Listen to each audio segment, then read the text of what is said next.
horas e 27 minutos, está em contato conosco o Dr. Celso Granato, médico infectologista, diretor clínico do Grupo Fleury. A gente vai falar um pouquinho sobre a febre amarela, mais uma vez esse assunto em pauta aqui na Band News FM, porque o estado de São Paulo, em janeiro, já registrou mais mortes do que em todo o ano de 2024, Carla Bigato. São 5 por causa da doença desde o comecinho do ano. Doutor Celso, obrigado por atender aqui a Band News FM. É um número que deixa a gente em que nível de alerta, hein? Eu começo te perguntando isso. Obrigado mais uma vez por nos atender. Imagina, bom dia, Ivan, bom dia, Carla. Preocupa bastante, viu, pessoal? Porque, embora a gente esteja num período em que aumentam os casos tradicionalmente, né? A febre amarela incide normalmente entre dezembro e maio. Então, nós estamos em plena época da doença, né? E só que nós temos um ciclo histórico da doença a cada 7 anos. E o último surto que a gente teve, vocês devem estar lembrados, foi aqui na Grande São Paulo, periferia de São Paulo, Atibaia, aquela região, foi em 2018. Então, nós estamos numa época em que a doença era esperada, isso tem a ver com o ciclo da doença em macacos, né, na natureza. E então preocupa muito porque está excedendo, né, esse número que a gente tinha tradicionalmente de uma doença que é muito letal, né, e para a qual a gente tem uma vacina muito eficaz, né. Então preocupa muito porque as pessoas devem estar muito atentas, né, a isso, e quem mora nessas regiões mais próximas de mata deveria procurar se vacinar, tomar todo o cuidado com a picada de mosquitos de uma forma geral, né. Então a gente está bastante preocupado, viu, Ivan?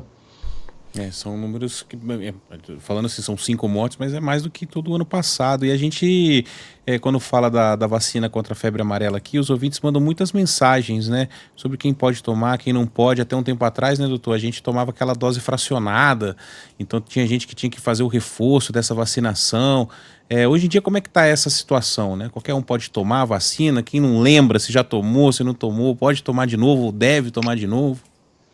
Olha, sim, existem algumas restrições, viu, Ivan? Quem não pode tomar vacina, acho que é mais fácil, porque, de forma geral, a vacina deve ser tomada, mas crianças com menos de 9 meses de idade não devem tomar, porque pode ter uma reação muito forte à vacina, né? Mulheres grávidas não podem tomar também, porque é uma vacina de vírus vivo, então a gente não pode dar para mulher grávida. A gente não dá também para mulheres que estão amamentando crianças com menos do que 6 meses de idade. Houve um acidente há uns anos atrás no Rio Grande do Sul, então a gente não dá para mulheres que estão amamentando crianças se elas tiverem menos do que 6 meses de idade. A gente também não dá pessoas que são soropositivas para HIV. Se a contagem de anticorpos CD4 estiver abaixo do que 350, isso é um número que cada pessoa soropositiva que faz tratamento sabe, né? E a gente também não dá para pessoas que têm câncer, que estão fazendo quimioterapia ou radioterapia, e pessoas que têm doenças autoimunes, né, em tratamento. Por exemplo, pessoas que têm lúpus, né, artrite reumatoide. Tirando isso, pessoas que têm entre 9 meses e 5 anos de idade têm que tomar uma dose. A gente depois dá um reforço, mais ou menos aos 4 anos de idade. E pessoas que têm de 5 até 59 anos de idade, elas devem tomar uma dose durante a vida. Se elas tomaram a dose fracionada, que aliás é muito efetiva, né? E caso elas vão, por exemplo, para uma região onde tem muita febre amarela, em geral na região norte do Brasil, a gente sugere que a pessoa tome uma dose de reforço tradicional, né? Tirando isso, novamente, é uma vacina muito efetiva, né? Então, a gente, especialmente essas pessoas que vão para a região norte, pessoas que moram nesses condomínios que são próximos de mata, é uma coisa que tem ficado bastante comum, né?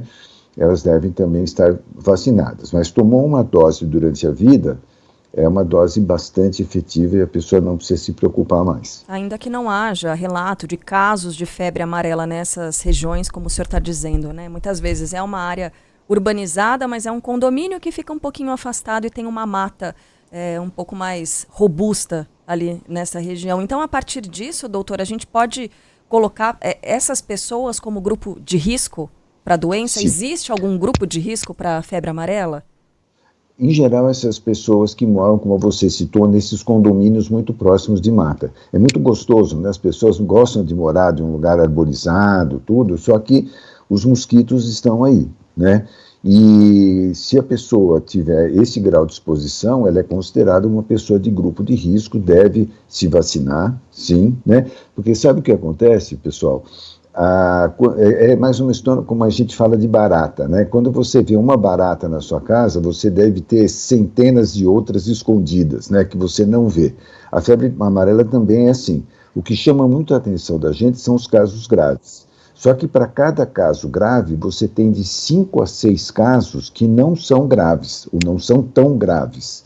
Só que essas pessoas transmitem, né? Não de uma pessoa para outra, mas se um mosquito picar uma pessoa que tem uma forma relativamente leve, ele pode depois picar uma pessoa que vai ter uma forma grave.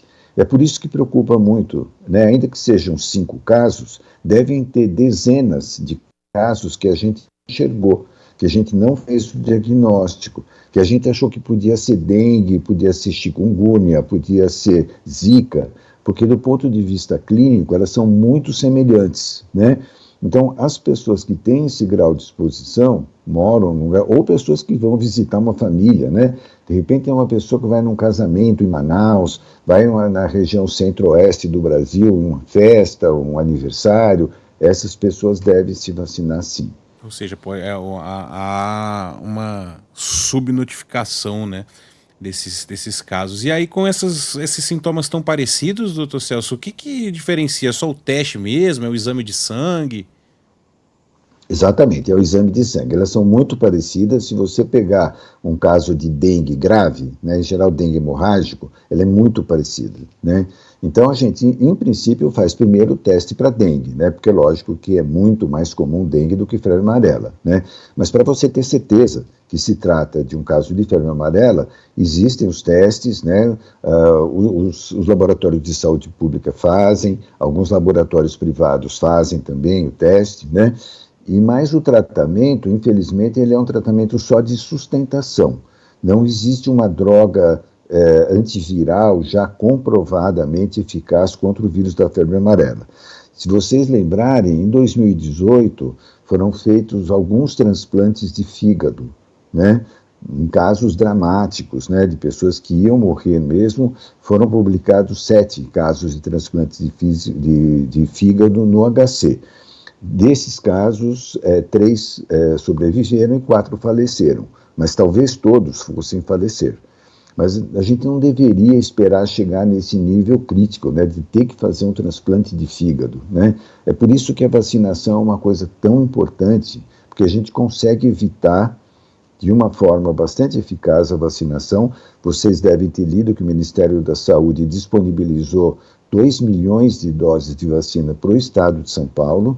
Então, quem se considera, né, avalie bem o risco que você corre, procure se vacinar, porque é muito melhor você não correr esse risco. Pois é, e aproveitar que tem a vacina, porque, doutor, eu tô me lembrando, o senhor é infectologista, Sim. lida com essas doenças, né? E a gente passou por um surto terrível de Zika vírus, né, há alguns anos, e que acabou trazendo como consequência um grupo de crianças que nasceram com microcefalia, né? Algo, um verdadeiro pesadelo ter acontecido isso. As gestantes, em geral, ainda ficam muito alerta, né, com o risco do Zika vírus, né, circulando, que circula da mesma forma que a dengue, que a febre amarela. A gente tem até, né, pesquisas de uma vacina brasileira que está sendo desenvolvida contra o Zika, mas essa vacina ainda não existe. A gente parou de falar um pouco sobre o Zika vírus, mas esse risco ainda existe, doutor? Você tem razão, Carla. É uma doença terrível, porque embora clinicamente ela não seja uma doença grave, né, ninguém vai morrer de Zika, não tem esse risco.